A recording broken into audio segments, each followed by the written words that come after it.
தினம் முதலமைச்சர் அவர்கள் வீடு தேடி வரும் அரசுன்னு சொல்லி உங்களுடன் ஸ்டாலின்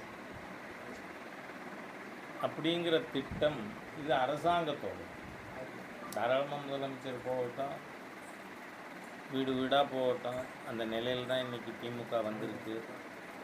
அதில் எங்களுக்கு ஆட்சேபனை இல்லை. ஆனால் அந்த திட்டத்தில் திமுக உறுப்பினர்கள் சேர்க்கப்படுகிறது என்று காலையிலிருந்து எனக்கு பல தொலைபேசி அழைப்புகள் வந்திருக்கிறது. அரசு பணத்தில் அரசு திட்டம் எவ்வளவு தான் சுரண்டுவீங்க? இன்னும் அரசு பணத்தை கட்சிக்கு வீட்டுக்கு சுரண்டுறதுல திருப்தி அடையலையா? இன்னும் தொடருமா? ஆகவே முதலமைச்சருடைய கட்சி பணிக்காக அரசு எந்திரத்தை பயன்படுத்துவது, அரசு செலவு செய்து விளம்பரங்கள் செய்திருக்கின்ற சூழ்நிலையில் மிகவும் வன்மையாக கண்டிக்கத்தக்க ஒரு செயலாகும். இன்றைக்கி பார்த்தா திராவிட முன்னேற்ற கழக கூட்டணி கலகலத்து போயிருக்கிறது.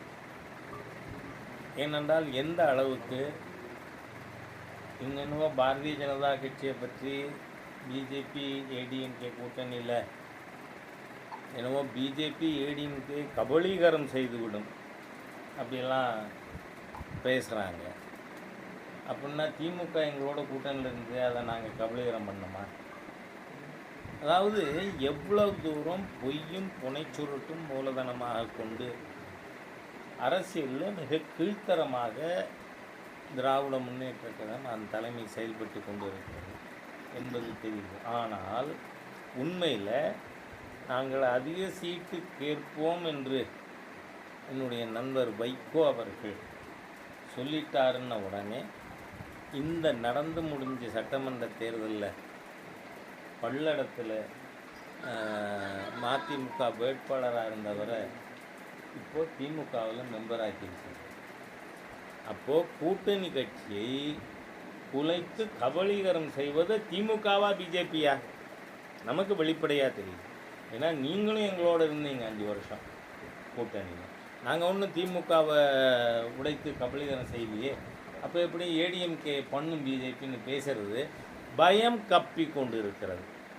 மாண்புமிகு உள்துறை அமைச்சர் அமித்ஷா அவர்கள் சென்னைக்கு வந்ததுக்கு முன் வந்ததுக்கு பின் அப்படின்னு இன்றைக்கி தமிழ்நாடு அரசியல் மாறி இருக்கிறது. ஏனென்றால் தேசிய ஜனநாயக கூட்டணி விஸ்தாரணம் செய்யப்பட்டு அகில இந்திய அண்ணா திராவிட முன்னேற்ற கழகம் அதில் இணைந்த 6 மணி நேரத்திற்குள்ளாக இந்த பக்கத்து தொகுதியில் பாராளுமன்ற உறுப்பினராக இருக்கிற கவிஞர் கனிமொழி அலறியது நமக்கு கேட்டது. ஐயோ ஐயோ ஐயோ ஐயோ, பிஜேபி அதிமுக திட்டுச்சு, அதிமுக பிஜேபி. நான் கேட்குறேன், காங்கிரஸ் வெளியில் போனப்போ திரு கருணாநிதி அவர்கள் என்ன சொன்னார்? ரொம்ப நல்லது, கூடா நட்பு கேடாய் முடியும்னு. அந்த காங்கிரஸோடு இன்றைக்கி திமுக கூட்டணி வச்சுருக்கா இல்லையா? சரி, 2016 கம்யூனிஸ்டுகளும் விடுதலை சிறுத்தையும் திமுகவை கழுவி ஊத்தாததா? அப்போ என்ன அவங்க ஒரு கூட்டணி வச்சுருந்தாங்க, மானாக்குவா மக்கள் நல கூட்டணி. அதானே நான் கரெக்டாக தானே சொல்கிறேன்? அந்த மானாக்குவை வச்சுக்கிட்டு திமுகவை என்ன பாடுபடுத்தினாங்க.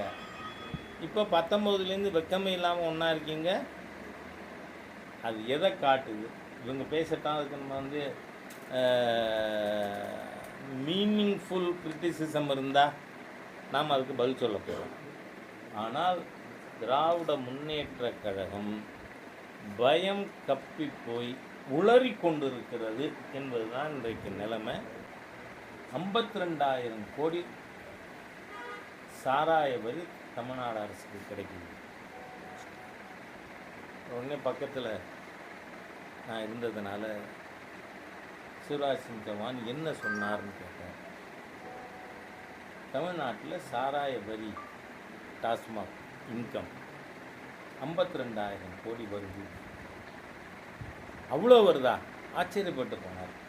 நான் உடனே கேட்டேன், மத்திய பிரதேசம். ஏன்னா கிட்டத்தட்ட சம பாப்புலேஷனில் இருக்குது மத்திய பிரதேசம் 13,000. அதுபோல் 4 மடங்கு தமிழ்நாட்டில் தான் குடிக்கலைன்னா அவன் மனுஷனே இல்லைங்கிற சித்தாந்தம் வந்தது.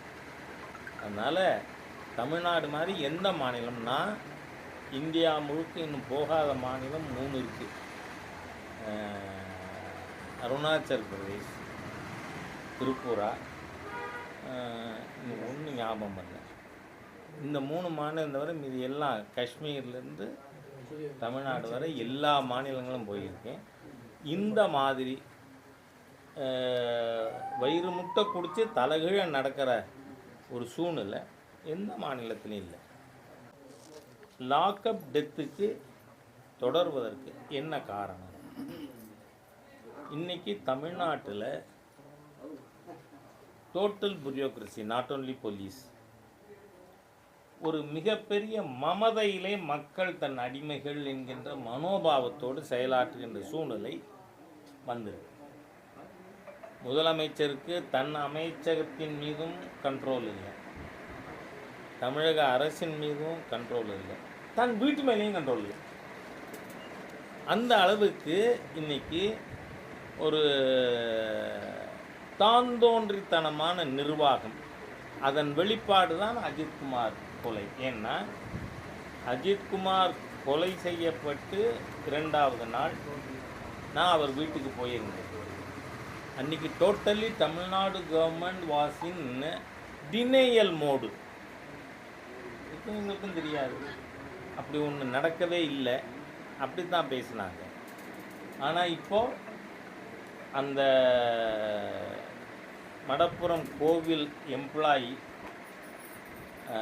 கதவு துவாரத்தின் வழியாக எடுத்த வீடியோ மாத்திரம் வெளிவராமல் இருந்திருந்தால் இந்த வழக்கு இத்தனை நேரம் ஊற்றி மூடியிருப்பாங்க. Because the chief minister is not serious about his own duty. நம்ம தமிழ்நாட்டுக்கு இப்போது ஒரு தப்பு நடக்குது, எங்கே வேணாலும் நடக்கலாம். ஆனால் நான் இதை கண்ட்ரோல் பண்ணுறதுக்கான இடத்துல இருக்கேங்கிற புரிதலே இல்லாத ஒரு நபர் இன்றைக்கி chief minister. It's very unfortunate. தமிழ்நாட்டுக்கு இருக்கிற மாதிரி most irresponsible chief minister who doesn't realise his own responsibility. அப்படிப்பட்ட ஒரு மோசமான சூழ்நிலை இருக்குது. இது தமிழகத்திற்கு மிகப்பெரிய ஆபத்து. 4 ஆண்டு 2 மாதங்கள் இப்படித்தானே பேசியிருந்தாங்க. நீங்கள் ஒரு விஷயம் நான் உண்மை ஒத்துக்கிறேன், தேசிய ஜனநாயக கூட்டணி விஸ்தரிக்கப்படுவதற்கு முன்பாக இருந்த மக்கள் மனோநிலை வேறு, இன்னைக்கு இருக்கிற மனோநிலை வேறு. இங்கு அதிமுக தேசிய ஜனநாயக கூட்டணிக்குள் வந்து தேசிய ஜனநாயக கூட்டணி விரிவுபடுத்தப்பட்டது. அன்றைக்கி மறுநாளிலிருந்து திமுகவுடைய அலறல் சத்தம் கேட்டுக்கொண்டே இருக்கிறது. காரணம் என்ன? அன்றைக்கு வரை இவங்க என்ன நினச்சாங்க, வி ஆர் அன்ஸ்டாப்பபிள், எங்களை தோற்கடிக்க முடியாதுன்னு.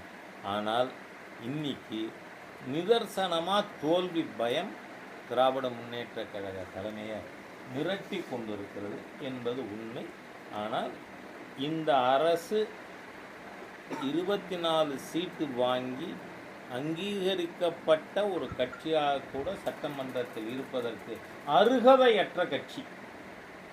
அதனால் மக்கள் மிகப்பெரிய தோல்வியை வச்சு டிஎம்கே கவர்மெண்ட் டிசர்வ்ஸ் கொடுப்பாங்க அப்படின்னு நான் நினைக்கிறேன். எலெக்ஷன் கமிஷனோட பிரைமரி டியூட்டி எ ஃப்ளாலெஸ் எலக்டரல் ரோல். அதை தேர்தல் கமிஷன் தமிழமாக இருந்தாலும் எங்கேயா இருந்தாலும் they have to ensure that there is a flawless electoral roll. நீங்கள் முதல்ல நான் சொல்கிறேன், மோகன்ஜி பாகவத் அங்கே என்ன பேசினாங்க, இங்கே இந்த அறிவாலய அன்பர்கள், நான் இப்போலாம் அறிவாலய அடிமைன்னு சொல்கிறத விட்டுட்டேன், அறிவாலய அன்பர்கள் இல்லை அறிவாலய நலன் விரும்பிகள் உங்கள் இஷ்டத்துக்கு இன்டர்பிரட் பண்ணாங்க. மோகன்ஜி பாகவத் அவர்கள் புத்தக வெளியீட்டு விழாவில் பேசினார். அப்போது அவர் பேசினது அதை இவர் எடுத்து பேசினார். சரி, பிஜேபியோட பைலாவில் ஏதாவது வயசு லிமிட் இருக்கா? இல்லை. ஆனால் நாம் அந்த 75 வயதுக்கும் மேற்பட்டவர்கள் இளைஞர்களுக்கு இடம் கொடுத்து கொண்டு வரலாம் அப்படிங்கிறது ஒரு ப்ராக்டிஸ் தான், அது சட்ட விதிமுறையும் அல்ல. அடல்ஜி எத்தனை வயசு வரை பிரதமராக இருந்தார்? அதாவது ஆமாம், அது மாதிரி இதுக்கு முன்னாடி அந்த மாதிரி யாரும் இதுவும் பண்ணல. அதுக்காக அவங்கள பொறுப்பில் இல்லை, சொல்லவே இல்லை. இன்னமும் டாக்டர் முரளிமனோகர் ஜோஷி அவர்களும் லால்கிருஷ்ண அத்வானி அவர்களும் பெரும் மதிப்பிற்குரிய பாரதிய ஜனதா கட்சி தலைவர்களாக இருக்கிறார்கள். அதனால் இதில் ஆர்எஸ்எஸ் தலைவர் இதை சொல்லிட்டார், அதனால் எல்லாம் எனக்கு என்ன ஆச்சரியம்னா பத்திரிகைகள் உடனடியாக மாண்புமிகு பிரதமர் ராஜினாமா பண்ண போகிறார். உங்களோட அரிப்பை ஏன் இதை வச்சு நீங்கள் தீர்த்துக்கிறீங்க? No need. அதனால் அறிவாலய ஆர்வலர்கள் தயவு பண்ணி ஸ்டாலின்கிட்ட நல்ல பேர் வாங்கிறதுக்காக மோடிஜி ராஜினாமா பண்ணுவார்னு எழுதிட்டு இருக்காருங்க.